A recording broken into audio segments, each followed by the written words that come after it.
Hello friends, welcome to our channel IAS Darbar. 4 जुलाई के discussion में आपका बहुत बहुत स्वागत है। कल का डिस्कशन थोड़ा लेट अपलोड हुआ है, तो जिन्होंने नहीं देखा है वो प्लीज़ कल के डिस्कशन को ज़रूर सुने, बिकॉज बहुत अच्छे अच्छे आर्टिकल कल आए हुए थे और आज भी बेहतरीन आर्टिकल है जिसको हम डिस्कस करने वाले हैं। तो अंत तक बने रहिएगा। जैसा कि आपको मालूम है कि हमने एक नया इनिशिएटिव स्टार्ट किया है। जो लोग आंसर राइटिंग के लिए प्लेटफॉर्म ढूंढ रहे थे उनके लिए टेलीग्राम चैनल पर प्लेटफॉर्म बना दिया गया है। आईएएस दरबार आंसर रिव्यू आपको सर्च करना है टेलीग्राम पर, you will get the group. आप उसमें ज्वाइन कर लें और प्लीज़ एक रिक्वेस्ट है कि वहाँ पर अपने आंसर को ही, इवन अगर आप पीडीएफ फॉर्म में उसको अपलोड करेंगे तो ज़्यादा फ़ायदा होगा, बिकॉज उससे व्यूज़ क्लियर आएंगे। जब आप ऐसे इमेज लेके डालते हैं तो व्यू क्लियर नहीं होता। तो जितना अच्छा व्यू होगा उतने अच्छे आपको कमेंट या लोगों का इंटरेस्ट बनता है कि वो आपका आंसर पढ़ेंगे। एंड सभी लोग प्लीज़ आंसर लिखें। अब आपके पास एक प्लेटफॉर्म भी है, एक दूसरे का आंसर एनालिसिस कर सकते हैं। साथ ही एक रिक्वेस्ट है कि कोई भी इमेज या कुछ भी ऐसा जो कि आपके पढ़ाई से जुड़ता हुआ नहीं है, रिलेटेड नहीं है, उसको वहाँ पर अपलोड करने की कोशिश ना करें। तो चलिए स्टार्ट करते हैं आज का डिस्कशन। और ये जानकारी कोचिंग से जुड़ी हुई है, इसको प्लीज़ सब्सक्राइब करें। जो आईएएस दरबार चैनल है उसको जिन्होंने अभी तक सब्सक्राइब नहीं किया है वो प्लीज़ सब्सक्राइब करें, और पसंद आता है तो वीडियो को लाइक ज़रूर किया कीजिए आप लोग। कोटेशन से शुरुआत करते हैं रोज की तरह। आज का कोटेशन बहुत ही अच्छा है। धर्म is the foundation stone of good governance. Buddha का ये कोटेशन आप यूज़ कर सकते हैं एथिक्स में या गवर्नेंस पर। जब भी बात होती हो तो वहाँ पर ये धर्म क्या है या कर्तव्य क्या है, इसको आपको समझना होता है। एथिक्स में पूरा एक चैप्टर है जो आपको, जब आप इसको पढ़ेंगे then you will got to know, and इसको यूज़ कर सकते हैं अपने अकॉर्डिंगली। तो आज के डिस्कशन में हम लोग 3 आर्टिकल डिस्कस करने वाले हैं। जहाँ तक न्यूज़ का सवाल है दोस्तों, तो जब आप न्यूज़ पेपर पढ़ रहे होंगे तो शुरुआत के 2 से 3 पेजेस में ऐसा लगता है कि पता नहीं क्या हो रहा है पूरी दुनिया में। कोरोना वायरस के केसेस इतने ज़्यादा हैं और जिस तरीके से लापरवाही कह लें या जो भी कह लें, जिस तरीके से न्यूज़ हमें पढ़ने को मिलती है कि डॉक्टर्स की भी हम जान नहीं बचा पा रहे हैं। कई सारे ऑफिशियल्स जो फ्रंट लाइन वर्कर्स हैं उनको हम खो रहे हैं, और ये बहुत ही दुख का विषय है ऐसे इस समय में। तो ज़्यादातर ऐसे न्यूज़ आपको वहाँ पढ़ने को मिलते हैं, और जो भी इम्पॉर्टेंट न्यूज़ होगा उसको ले लिया जाएगा दोस्तों। तो आज के आर्टिकल में हम लोग ये 3 आर्टिकल देखेंगे जो कि बहुत इंपॉर्टेंट है। एक तो रेलवे में प्राइवेट कंपनियों को लाया जा रहा है और उसके क्या कॉन्सिक्वेंस हो सकते हैं, that we are going to discuss. उसके बाद डी कपलिंग फ्रॉम चाइना में हम लोग फार्मास्यूटिकल इंडस्ट्रीज की बात करने वाले हैं। बहुत अच्छा आर्टिकल है ये, कि हमें पता तो लगना चाहिए कि हम जो बैन की बात करते हैं, बायकॉट की बात करते हैं, उसमें हमारी जो इंडस्ट्री है वो कितनी कैपेबल है, उसको हम जानेंगे। And live streaming of judicial system. ये तो कल का आर्टिकल है। यहाँ पे हम लोग दूसरा आर्टिकल देखने वाले हैं, वो होगा टॉर्चर से एसोसिएटेड। ठीक है, उसमें आपके आर्टिकल में ही एक और आर्टिकल है जिसमें कि जो पुलिसिंग टॉर्चर होता है उसको ही टारगेट करके लिखा गया। बहुत सारे डाटा एंड फैक्ट्स आपको वहाँ पे मिलेंगे, एंड आंसर राइटिंग के क्वेश्चंस होंगे, ऑब्जेक्टिव क्वेश्चंस होंगे। तो देखिए आज कितना सारा फैक्ट आपको पता चलेगा। विवेक देबरॉय कमेटी की हम बात करने वाले हैं, राकेश मोहन कमेटी की बात करने वाले हैं। इसके बारे में आपको फीचर्स में बताऊंगी आज। एक्टिव फार्मास्यूटिकल इंग्रेडिएंट्स क्या होते हैं, इसके बारे में बेसिक फैक्ट जानेंगे। इंडियन पेटेंट एक्ट हमें न्यूज़ के दौरान मिलेगा। फेरा से संबंधित जो भी फैक्ट्स हैं we are going to discuss today. 1987 में न्यू ड्रग पॉलिसी आई थी। श्री कृष्ण कमीशन किससे संबंधित है और सचर कमेटी की रिपोर्ट क्या कहती है, ये सारे इंपॉर्टेंट फैक्ट हैं जो हमें जानने चाहिए, जो आपको इस डिस्कशन में अंत तक जाते जाते सारी चीज़ें पता चल जाएंगी। तो अ डिफरेंट ट्रैक, पहला article D coupling from China और दूसरा आर्टिकल होगा क्राइम एंड इम्प्यूनिटी। ध्यान रखिएगा 3 आर्टिकल हम डिस्कस करेंगे, प्लीज़ बने रहिएगा अंत तक। ये सवाल है आंसर राइटिंग के लिए, बहुत सिंपल सा, बहुत ही सुलझा हुआ क्वेश्चन है। बिल्कुल दिमाग नहीं लगाना है। आप जो पढ़ रहे हैं, जो समझ रहे हैं, जो फील कर रहे हैं, उसको अपने शब्दों में लिखें। ठीक है, वर्ड लिमिट को ध्यान में रखते हुए 150 शब्दों में अपना आंसर आपको पूरा करना है, और कोशिश करें आंसर लिखने की दोस्तों। हिंदी माध्यम के छात्रों के लिए भी है, आप लोग भी प्लीज़ आंसर्स को लिखना शुरू करें। ऑब्जेक्टिव क्वेश्चन में आज का क्वेश्चन देख लेते हैं। विवेक देबरॉय जो रिकमेंडेशन है इनकी कमेटी का, उसको हम लोग डिस्कस करने वाले हैं, और बहुत अच्छे अच्छे फैक्ट्स उन्होंने बताए हैं, तो ये ध्यान रखेंगे जब हम लोग ये फैक्ट्स देखेंगे तब। दूसरा क्वेश्चन होगा राकेश मोहन कमेटी से संबंधित कि ये किस चीज़ से संबंधित है एक्चुअली, जो कमेटी बनी थी ये किस टॉपिक पर बनी थी। और अगला सवाल होगा एपीआई से संबंधित है, जिसको हम लोग अभी डिस्कस करने वाले हैं न्यूज़ में। फिर आपको इसका आंसर बताना है। यहाँ पे ऑप्शन थोड़ा सा गड़बड़ हो गया है, तो 1 ओनली, 2 ओनली और बोथ और नन ऑफ देम, ऐसा हो जाएगा इसका ऑप्शन। ठीक है, तो ये 1 और 1 जब 2 स्टेटमेंट होता है उसके हिसाब से आपको ऑप्शन बना लेना है। यहाँ पर सर्चर कमेटी से जुड़ा हुआ क्वेश्चन है, किसी से संबंधित है, क्योंकि आपको न्यूज़ में मालूम हो जाएगा तो आप इसका आंसर बताइएगा। ये जानकारी कोचिंग से जुड़ी हुई है। जो लोग गाइडेंस प्रोग्राम में आना चाहते हैं वो बिल्कुल वेलकम हैं, और कई सारे लोग जो पूरी कोचिंग अफोर्ड नहीं कर सकते लेकिन सही दिशा में है या नहीं उनको नहीं मालूम है, तो उनके लिए ये रिक्वेस्ट है कि एक बार आप बात ज़रूर करें, एक बार आप इन्फॉर्मेशन लें कि ये क्या है, क्या चीज़ें इसमें आपको बताई जाती हैं, कैसे हम लोग आपकी मदद करते हैं, इसको आप ज़रूर जानने की कोशिश करें। 8750069419 पर आप कॉल कर सकते हैं। So let's start the discussion. A different track की हम बात करने वाले हैं। पहले तो इकोनॉमी से संबंधित होगा ये आर्टिकल, जिसमें हम रेलवे से जुड़े हुए फैक्ट्स को डिस्कस करेंगे।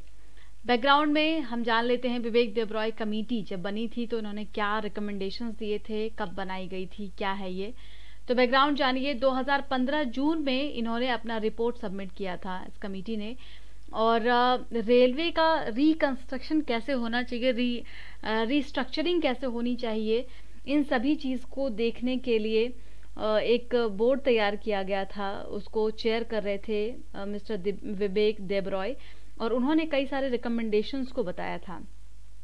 तो इन्होंने कब सबमिट किया अपना रिपोर्ट? 2015 में सबमिट किया है। इसके बाद इनके कुछ रिकमेंडेशंस हैं, वो जान लीजिए। इसमें इन्होंने इनकरेज किया है प्राइवेट पार्टिसिपेशन को। अभी तक क्या है, रेलवे पूरी तरीके से सेंट्रल गवर्नमेंट के अंतर्गत आती है, तो यहाँ पे अब ये इनका कहना है कि आप प्राइवेट पार्टिसिपेशन को इनकरेज करें, जो प्राइवेट स्टेक होल्डर्स हैं उनको आने दें, क्योंकि इससे क्या होगा, इफ़िशियंसी आएगी सेक्टर में, मोनोपोली कम होगी। खास करके ये बताते हैं कि पॉलिसी मेकिंग, रेगुलेटरी फंक्शन और ऑपरेशन, ये तीनों चीज़ें अगर हम किसी एक ऑर्गेनाइजेशन को दे देते हैं तो उनसे उनकी मोनोपोली बढ़ जाती है और इफ़िशियंसी कम हो जाती है। इसलिए यहाँ पर अगर हम सेपरेट कर दें इन तीनों चीज़ों को, इन तीनों रोल को, पॉलिसी मेकिंग को, रेगुलेटरी फंक्शन और ऑपरेशन को, तो और उसमें प्राइवेट पार्टिसिपेशन को इंक्लूड कर दें, तो चीज़ें और एफिशिएंट हो जाएंगी। इन्होंने ही independent regulator, railway regulatory authority of India का एस्टैब्लिशमेंट करने का रिकमेंडेशन दिया था कि इंडिपेंडेंट रेगुलेटर के तौर पर railway regulatory authority of India होनी चाहिए देश में। रिकंस्ट्रक्शनिंग ऑफ द रेलवे जोन, तो इन्होंने, मैं आपको बता दूं यहाँ पे एक और पॉइंट कि इन्होंने फाइनेंसिंग के लिए भी बात की है कि जो फाइनेंसिंग होनी चाहिए रेलवे से संबंधित, तो वो कैसी होनी चाहिए, किस तरीके से डिवीजन इसका होना चाहिए। फिर ये बात करते हैं जो जोन्स होते हैं अलग अलग, उसको रीस्ट्रक्चर किया जाए।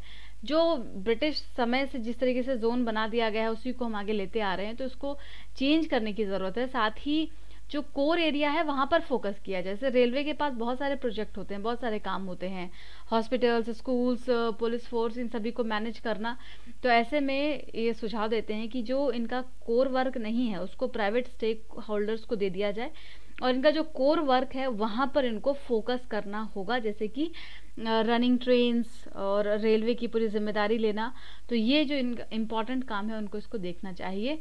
Stream lining the recruitment process, ये इसका भी जिक्र करते। देखिए, चूंकि आपको मालूम चल गया होगा अभी इसमें बदलाव किया है सरकार ने, तो ऐसा माना जा रहा था, हमने इस पर आर्टिकल भी डिस्कस किया है कि पूरा जो सिस्टम होता है IRTS का, उसको अलग किया गया है। यानी कि अब इसमें जो रिक्रूटमेंट होगा रेलवे में, उसका एक अलग एग्ज़ाम होगा, उसका एक अलग सिस्टम होगा, और ये बहुत दिनों से इसकी डिमांड चल रही थी, और विवेक देबरॉय साहब ने भी ये कहा था 2015 में, तो इस बार के लिए ये इम्पॉर्टेंट हो जाएगा। Merging the railway budget and the general budget, इन्होंने दोनों बजट को मर्ज करने के लिए भी सुझाव दिया था, जो कि बाद में मर्ज हो भी गया था। Accounting reform, transmission to commercial accounting system, तो ये अच्छे अच्छे फैक्ट्स उन्होंने बताए हैं, इसको आपको एक बार पढ़ लेना है खुद से भी। अब राकेश मोहन कमेटी का भी जिक्र कर लेते हैं। 2002 में बनाया था इसको, यानी बहुत पुराना है, लेकिन अभी न्यूज़ में है लगातार, 2019 में, 20 में न्यूज़ में है, क्योंकि सरकार जिस तरीके से रेलवे को सोच रही है फिर से कैसे इसमें प्राइवेट स्टेक होल्डर्स को लाया जाए, रिस्ट्रक्चर किया जाए, तो वहाँ पर राकेश मोहन कमेटी और विवेक देवराय कमेटी, इन दोनों के रिकमेंडेशंस को फॉलो किया जा रहा है, और इस वजह से ये दोनों लोग न्यूज़ में हैं, दोनों की कमेटी न्यूज़ में है। तो इसलिए आपको भी पता होना चाहिए कि ये क्या है। तो इसको कब बनाया गया था? 1991 से लेकर 2000 तक का समय था, and follow into the vicious cycle of under investment, misallocation of scarce resources, increasing indebtedness and poor customer service and rapidly deteriorating the economies. तो उस समय रेलवे की हालत जो थी वो बहुत ज़्यादा डिटोरिएट हो रही थी। इन चीज़ों को देखते हुए ये कमेटी को बनाया गया था और उन्होंने अपने रिकमेंडेशंस दिए थे। उसी के हिसाब से इन्होंने कहा था कि the Indian railway must eventually be corporatized into the Indian railway corporation, IRC के अंतर्गत कॉर्पोरेटाइज्ड होना चाहिए ये। इसके अलावा इसके लिए अलग से रेगुलेटरी अथॉरिटी बनाई जानी चाहिए, Indian rail regulatory authority IRRA, which would be necessary to regulate IRC। तो वो जो कॉरपोरेशन होगा इंडियन रेलवे का उसको रेगुलेट करेगा। यानी कि इन्होंने भी ये कहा था कि जो रेगुलेटरी सिस्टम है वो पूरा अलग होना चाहिए, इसमें किसी की मोनोपोली नहीं होनी चाहिए। उसकी मोनोपोली को चेक करने के लिए बाकायदा आपके पास अथॉरिटीज होने चाहिए। Now come to the main article कि क्या कहा जा रहा है। रिसेंट न्यूज़ ये है कि इंडियन रेलवे ने इनिशिएट कर दिया है प्राइवेटाइजेशन के प्रोसेस को, और उन्होंने अलाउ किया है प्राइवेट फर्म को to operate the passenger trains.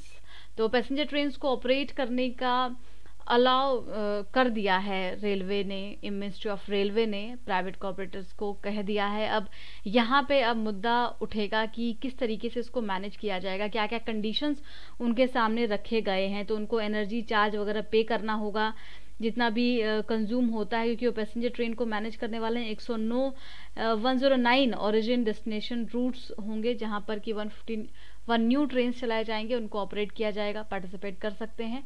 उसके बाद इनको रेलवे को पैसा देना होगा, रेलवे को जो एनर्जी चार्ज लगेगी वो भी उनको देना होगा।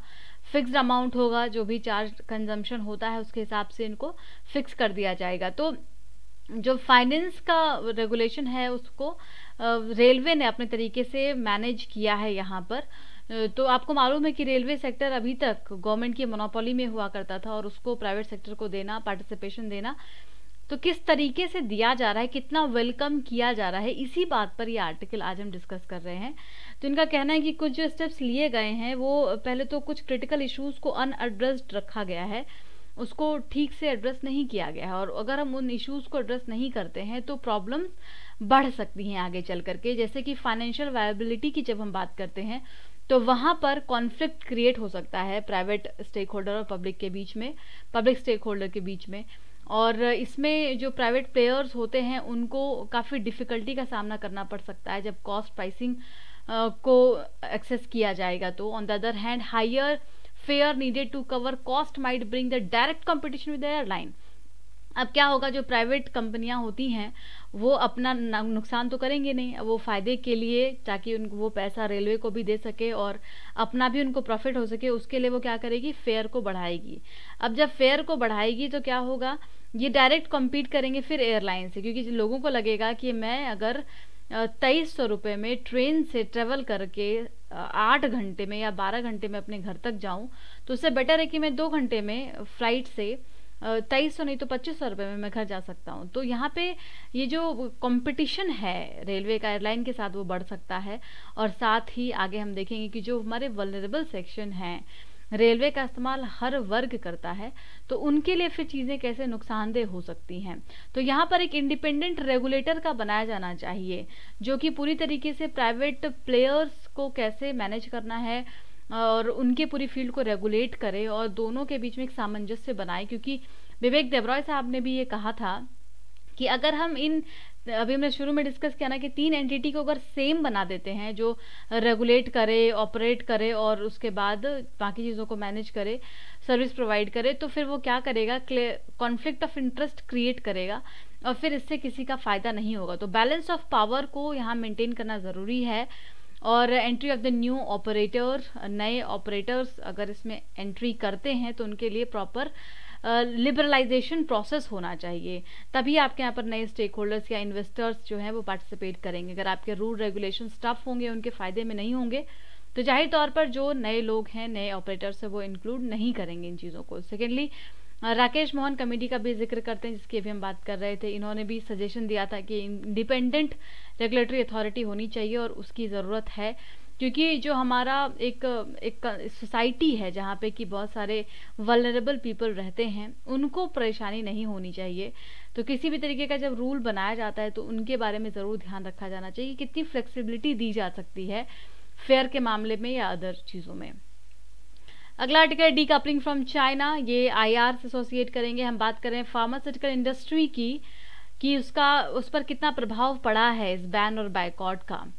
तो इसके लिए हमें सबसे पहले जानना है एक्टिव फार्मास्यूटिकल इंग्रेडिएंट्स क्या होते हैं। हर मेडिसिन में 2 मेन इंग्रेडिएंट्स होते हैं, the chemically active APIs and chemically inactive excipients, and which is the substance of deliver of effect of API to one system। तो इससे एक मेडिसिन तैयार होता है, 2 तरीके के इंग्रेडिएंट को मिलाकर के एक मेडिसिन तैयार किया जाता है। और API क्या होता है? केमिकल कंपाउंड होता है, जो बहुत इंपॉर्टेंट रॉ मटेरियल होता है to produce a finished medicine. एक पूरी दवाई को बनाने के लिए आपको जो रॉ मटेरियल चाहिए होता है वही होता है chemically active API, active pharmaceutical ingredient. और इसके लिए हम डिपेंडेंट होते हैं चाइना पर। उसी की डिमांड चल रही है कि अगर हम API को वहाँ से नहीं मंगाते हैं तो एक फिनिश्ड प्रोडक्ट हम कैसे बना पाएंगे। API produces the intended effects to cure the disease. आगे हम फेरा की बात करने वाले हैं, क्योंकि ये सारी बातें आर्टिकल में आने वाली हैं। फेरा को इनेक्ट किया गया था 1973 में, ठीक है। Foreign exchange regulation amendment act आया 1993 में। तो पहले क्या था? फॉरेन एक्सचेंज रेगुलेशन एक्ट था, रेगुलेट होता था। जो फॉरेन एक्सचेंज, फॉरेन करेंसी होती है, उसको रेगुलेट किया जाता था। मतलब उसमें बहुत कम छूट दिया जाता था लोगों को कि यहाँ से आप फॉरेन एक्सचेंज को लेकर के बाहर नहीं जा सकते हैं। बहुत ही टफ स्ट्रिक्ट रूल थे। बाद में इसको 2000 में जाकर के फिर फेमा कर दिया गया, मैनेजमेंट एक्ट कर दिया गया, इसको रेगुलेशन हटा करके। फेरा जो था वो हर सिटीजन ऑफ इंडिया पे एप्लीकेबल था, पूरे ऑल ओवर इंडिया में। और ये डायरेक्ट कंट्रोल करता था, रेगुलेट करता था फॉरेन एक्सचेंज और सिक्योरिटीज को नेशन में। अब देखिए इसके जो इंपॉर्टेंट फीचर है ये बहुत इंपॉर्टेंट है। आपको 10 फीचर्स को सारे को याद रखना है कि आंसर राइटिंग में काम आएगा। फॉरेन एक्सचेंज को ये डील करता था कौन? RBI। और RBI ऑथराइज कर सकते थे किसी पर्सन या कंपनी को जो डील कर सके फॉरेन एक्सचेंज के लिए। तो इसमें आप एक बार पढ़ लेंगे कौन कौन से इंपॉर्टेंट फैक्ट यहाँ पर लिखे हुए हैं, जो हाईलाइटेड पॉइंट हैं, ये सब आपके लिए ज़रूरी हैं। फेरा से संबंधित जानकारी है जो आपको मालूम होने चाहिए।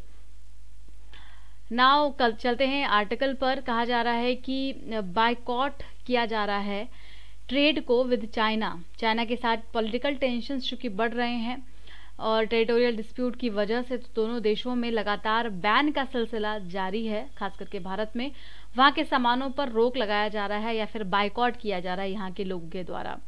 तो इसका प्रभाव मेडिसिन पर कितना पड़ सकता है? जब हम फार्मास्यूटिकल इंडस्ट्री की बात करते हैं तो वहाँ पर ये काफ़ी कॉस्टली हो सकता है। यानी कि ये जो बैन है या बायकॉट है ये इस इंडस्ट्री के लिए अच्छा साबित नहीं हो सकता है। ये हो जाए क्योंकि जो सप्लाई चेन की जब हम बात करते हैं ग्लोबल लेवल पर, तो अभी पेंडेमिक की वजह से एक अलग सा फियर क्रिएट हुआ ओवरऑल। और इसमें हम जब बात करते हैं कि मेडिसिन को बनाती है भारत, और भारत 3rd लार्जेस्ट प्रोड्यूसर्स में से एक है फिनिश्ड ड्रग की in the world.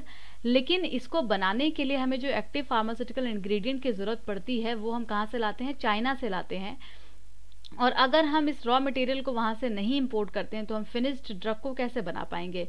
70% API requirement जो है वो भारत चाइना से ही पूरी करता है with a low cost also, ठीक है। तो इस वजह से चाइना को एक अल्टरनेटिव की तरह माना जाता है। नाउ जो पैरासीटामोल और आइब्रूफेन जिसको आप बहुत ज़्यादा यूज़ करते होंगे, इसके लिए तो हम 100% डिपेंडेंट होते हैं चाइनीज़ कंपनियों पर, जहां से हम रॉ मटेरियल को मंगवा पाएंगे। And import reliance have been fuelled the environment control in India competition with China which has higher volume of the production, lower cost. अब देखिए जो डिमांड है, रिक्वायरमेंट है, वो सारी बढ़ चुकी है दवाइयों की समय में।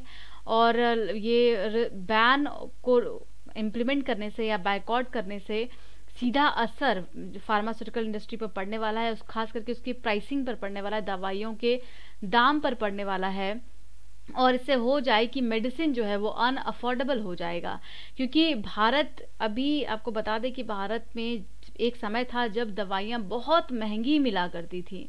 आज एक समय है जब भारत में सस्ती दवाइयाँ मिलती हैं, और यहाँ इसका सिर्फ भारत ही कंज्यूम नहीं करता, बल्कि भारत अफ्रीकन कंट्रीज़ में ज़्यादातर, या मिडिल इनकम कंट्रीज़ में एक्सपोर्ट करता है दवाइयों को, और उचित दाम पर लोगों तक पहुंचाता है। तो अगर यहाँ पर दाम बढ़ जाएगा तो जो पेशेंट्स हैं उनके लिए अनअफोर्डेबल हो जाएगा इसको कैरी करना, इसको खरीदना। और इस बात को समझने की ज़रूरत है हर किसी को, क्योंकि ये एक फैक्ट डाटा है जो आपको मालूम होना चाहिए कि अफ्रीकन कंट्रीज़ में इंडिया सप्लाई करता है ऑलमोस्ट 50% ऑफ द मेडिसिन, जो कि हाइयर परसेंटेज के टर्म्स में आप मान सकते हैं। इसके अलावा अराउंड द वर्ल्ड ये थर्ड लार्जेस्ट है, आपको मैंने अभी बताया। सो सम इन इंडिया हैव इन्वोक्ड स्वदेशी। कुछ लोगों का कहना है कि स्वदेशी पर चलते हैं और बायकॉट करते हैं चाइना के प्रोडक्ट को, लेकिन ये चीज़ आपकी फार्मास्यूटिकल इंडस्ट्री में लागू नहीं होगी। और यहाँ पे कुछ और फैक्ट दे रहे हैं कि ये सच्चाई है कि 1970 में हम लोग 50% तक डिपेंडेंट करते थे, बाहर से इंपोर्ट करते थे। उसके बाद हम 50% हमने कम किया 1980 में, क्योंकि 80 से 90% तक हम डिपेंड करते थे फॉरेन एंटिटीज़ पर 1970 में, और अल्टीमेटली हम आज 23% डिपेंडेंट हैं। लेकिन ये भी एक बहुत बड़ा अमाउंट है जो कि मेडिसिन के प्राइसेस को ऊपर कर सकता है। नाउ द कंप्लीट बायकॉट और बैन ऑन इम्पोर्ट। अगर कंप्लीट बायकॉट या बैन कर दिया जाए तो उसका कितना नुकसान हो सकता है, और अभी तक ऐसा पहले कभी नहीं किया गया। चाहे आप 1970 के इंडिया पेटेंट एक्ट की बात कर लें, जो कि कंप्लीट बैन की बात नहीं करता। Product patent protection in pharmaceutical is widely lauded and facilitated the growth of the Indian industry। तो भारत का जो फार्मास्यूटिकल इंडस्ट्री ग्रो हुआ है वो बिकॉज ऑफ जो प्रीवियस स्टेप्स लिए गए हैं उसकी वजह से ही हुआ है। और यहाँ पे अगर हम जो मल्टीनेशनल कंपनीज हैं उनके साथ डीकपल करते हैं, बायकॉट कर देते हैं, बैन कर देते हैं, तो वो इस इंडस्ट्री को सीधे तौर पर नुकसान पहुँचाएगा। यहाँ तक कि ये बताते हैं कि फेरा वगैरह में भी ऐसा स्टेप कभी नहीं लिया गया। न्यू ड्रग पॉलिसी आई, उसमें भी कभी बैन की बात नहीं की गई फॉर मल्टीनेशनल्स को, जो कि अभी फिलहाल यहाँ पर चल रहा है।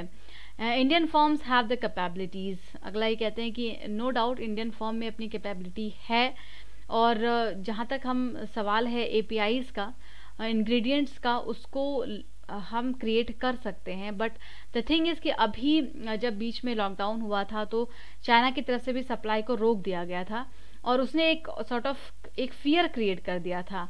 तो नाउ अभी किस चीज़ की ज़रूरत है कि प्रॉपर प्लानिंग होनी चाहिए कि कैसे हम जो डोमेस्टिक प्रोडक्शन है एपीआईज़ का उसको बढ़ा सकें और उसको आगे रीच तक, एक हाई लेवल तक पहुंचा सके, ताकि चाइना के ऊपर अपने डिपेंडेंस को हम कम कर पाएँ। लेकिन जब तक कि ऐसा होता नहीं है तब तक इस तरीके के बैन या बायकॉट का असर हमारी यहाँ की कंपनी पर पड़ सकता है। नाउ ये अदर कंपनी का भी एग्जांपल देते हैं, अदर इकोनॉमी का भी एग्जांपल देते हैं कि भले ही यूएस और चाइना के बीच में बहुत ज़्यादा विवाद है, नो डाउट, और दोनों देशों के बीच में टेंशन चलते रहते हैं, इकोनॉमिक काफ़ी सैंक्शन भी लगाए जाते हैं, लेकिन यूएस ने कभी भी दवाइयों पर कोई प्रतिबंध नहीं लगाया चाइना से आने वाली, या फिर जबकि यूएस को खतरा भी है, सिक्योरिटी के पर्सपेक्टिव से खतरा है। और तो यहाँ पे यूएस सेल्फ रिलायंस बनना चाहता है, सेल्फ डिपेंडेंट बनना चाहता है दवाइयों के लिए, लेकिन उसने कभी भी इमीडिएट बायकॉट नहीं किया, because they know the real facts, और हमें इस बात से समझने की ज़रूरत है। कंक्लूजन में कहा जा रहा है reducing dependence on China will not be the easy to achieve. इतना आसान नहीं है कि आप चाइना से डिपेंडेंसी को कम कर पाएँ, रिड्यूस कर पाएँ। उसके लिए अभी हमें थोड़ा सा समय लगेगा, और उसके लिए प्रॉपर पॉलिसी सपोर्ट और एक स्ट्रैटेजी की ज़रूरत पड़ेगी, जिसमें कि सरकार को भी काफ़ी ज़्यादा आगे आना होगा। कुछ डाटा एंड फैक्ट्स भी देते हैं कि जो एनालिसिस है उसके हिसाब से क्या कहा गया है कि हम कितना ज़्यादा डिपेंडेंट हैं पैरासीटामोल, आइब्रुफेन और पेंसिलिन के लिए। इवन बायकॉट और ban would be counter productive for Indian industry. Ultimately कहा जा रहा है कि अगर हम बैन करते हैं, बायकॉट करते हैं, तो वो काउंटर प्रोडक्टिव हो सकता है इंडियन इंडस्ट्री के लिए। तो यहाँ पर एक स्ट्रेटेजिक स्टेप लेने की ज़रूरत है, पॉलिसी सपोर्ट लाने की ज़रूरत है, और धीरे धीरे जो डिपेंडेंसी है चाइना के ऊपर उसको रिड्यूस करने की ज़रूरत है, ना कि ऐसे क्विक एक्शन लेकर के हम आगे काम करें। अगला आर्टिकल डिस्कस करेंगे crime and impunity, internal security में आ जाएगा। ये बहुत ही आपको ब्रूटल फैक्ट्स मिलने वाले हैं इस आर्टिकल के दौरान।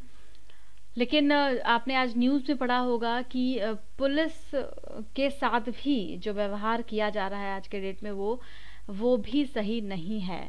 तो हम एक साथ खैर हम यहाँ पे भी आर्टिकल को डिस्कस कर रहे हैं। आर्टिकल में भी बहुत ऐसे फैक्ट्स दिए हुए हैं जिस पर सरकार को ध्यान देने की ज़रूरत है। लेकिन इससे पहले हम सचर कमेटी के रिकमेंडेशन की बात करेंगे, और इन्होंने रिकमेंडेशन दिया था किस चीज़ पर। देखिए 2006 में अपने रिपोर्ट को इन्होंने पब्लिश किया था।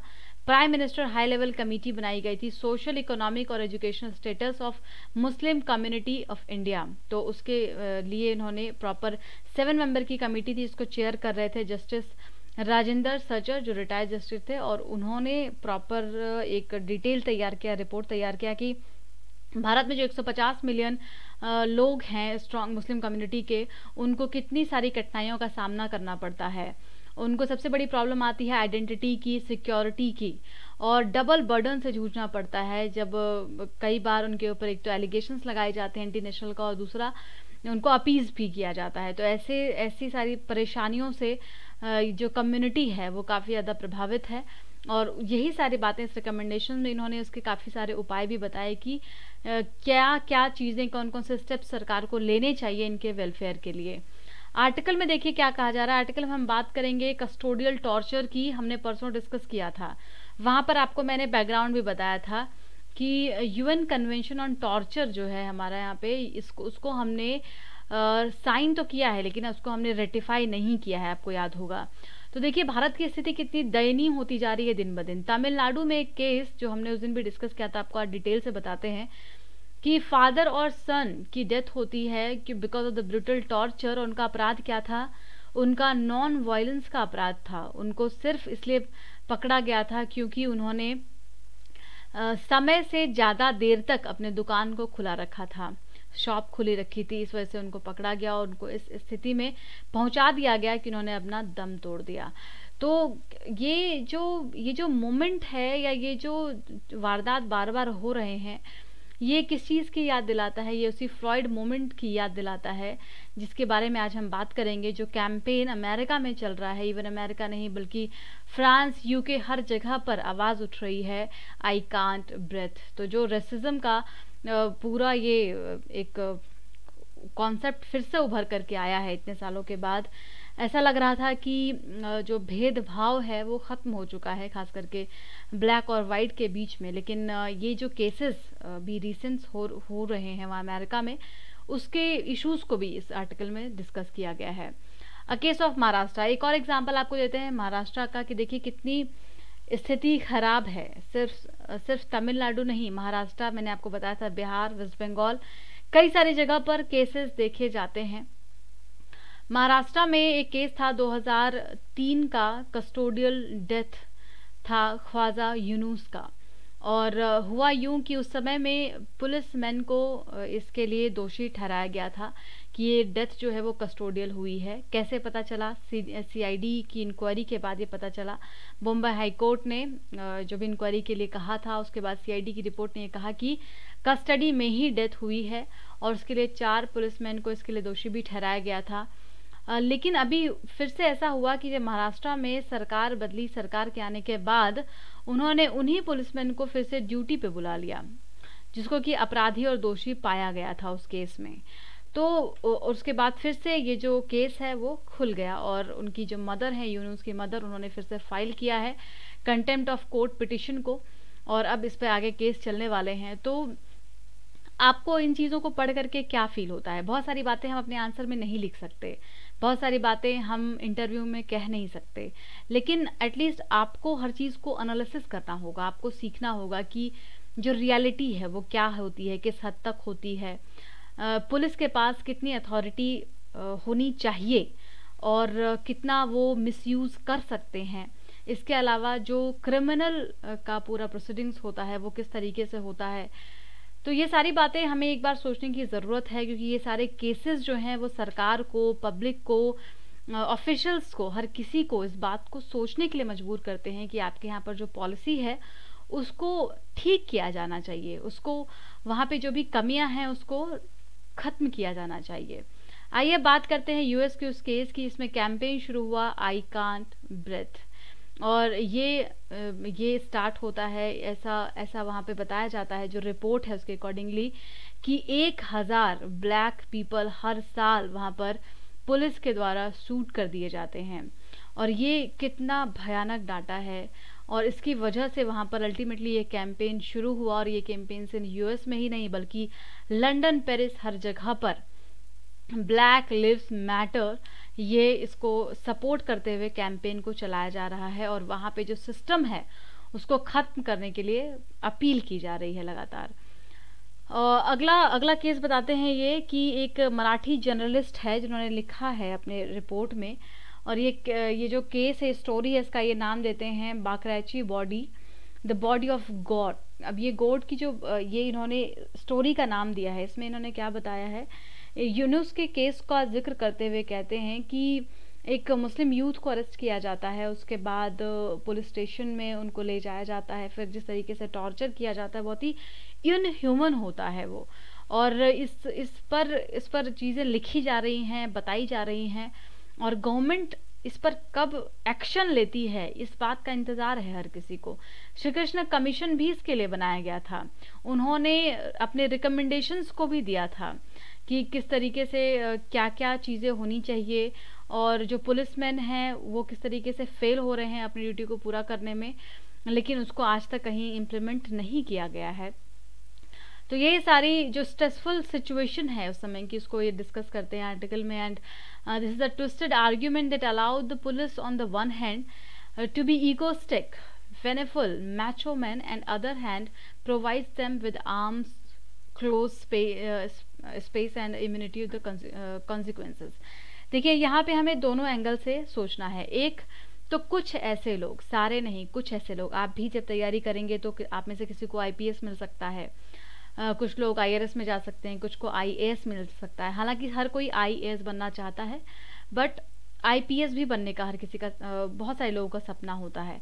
तो आपको ये समझना है कि ये जो प्रॉब्लम है ये हर किसी की नहीं है, हर पुलिस वाला ऐसा नहीं होता। लेकिन अगर इसमें कुछ भी ऐसे होते हैं तो आप सोच करके देखिए कि कितनी बड़ी आयरनी है कि एक तरफ तो उनको रिलीफ मिला हुआ होता है कानून की तरफ से, वो कानून के रखवाले होते हैं, उनके पास वेपन्स होते हैं, उसका वो यूज़ कर सकते हैं, आर्म्स होते हैं, और अगर दूसरी तरफ वो ईगोस्टिक हैं, मैचो मैन की तरह बिहेव कर रहे हैं, तो वो लोगों की और कानून की रक्षा कैसे कर पाएंगे।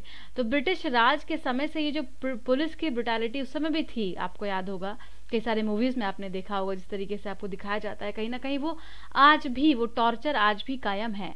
आज हमें इंडिपेंडेंस से इतने साल हम आगे आ चुके हैं, 75 ईयर कंप्लीट करने को हैं 2022 में, लेकिन आज भी ये जो सिस्टम है ब्रिटिश राज का, ये ख़त्म क्यों नहीं हो पाया है। इसके पीछे बहुत सारे कारण हैं, बहुत सारे रिपोर्ट्स एंड डाटा है, बताते हैं बहुत सारी चीज़ें। सचर कमेटी की रिकमेंडेशन भी आई मुस्लिम कम्युनिटी को लेकर के, क्योंकि रिसेंटली बहुत सारे केसेस हुए कश्मीर से लेकर के नॉर्थ ईस्ट तक, तो ये बहुत सारे इश्यूज़ को यहाँ पे डिस्कस कर रहे हैं अपने अकॉर्डिंगली। और सचर कमेटी के जो रिकमेंडेशंस हैं उनको हाई लेवल पर इम्प्लीमेंट करने की ज़रूरत है। और ये जिक्र करते हैं कमांड रिस्पॉन्सिबिलिटी का। इसका मतलब ये होता है कि जब भी कोई हेड ऑफ द डिपार्टमेंट या हेड ऑफ द फोर्सेस, जो कमांडर है, वो अगर गिल्टी नहीं होता है, उसको नहीं ठहराया जाता है कि भाई आपके डिपार्टमेंट में ऐसी लीगल एक्टिविटी होती है, तो इसका जिम्मेदार कौन है, उस डिपार्टमेंट का हेड है। तो यहाँ पर कमांड रिस्पॉन्सिबिलिटी को फॉलो नहीं किया जाता है, और इस वजह से कहीं ना कहीं ये टॉर्चर है, इसको हम काउंटर नहीं कर पाए हैं। तो इस पर एक बार इमेजिन करने की या सोचने की ज़रूरत है। नो जस्टिस नो पीस, ये बहुत ही क्लियर कट स्टेटमेंट है कि जहाँ पे जस्टिस नहीं होगा वहाँ पर पीस भी नहीं होगा। बहुत सारे वाइट पीपल यूरोप और यूएस में बाहर आए ब्लैक पीपल के सपोर्ट में।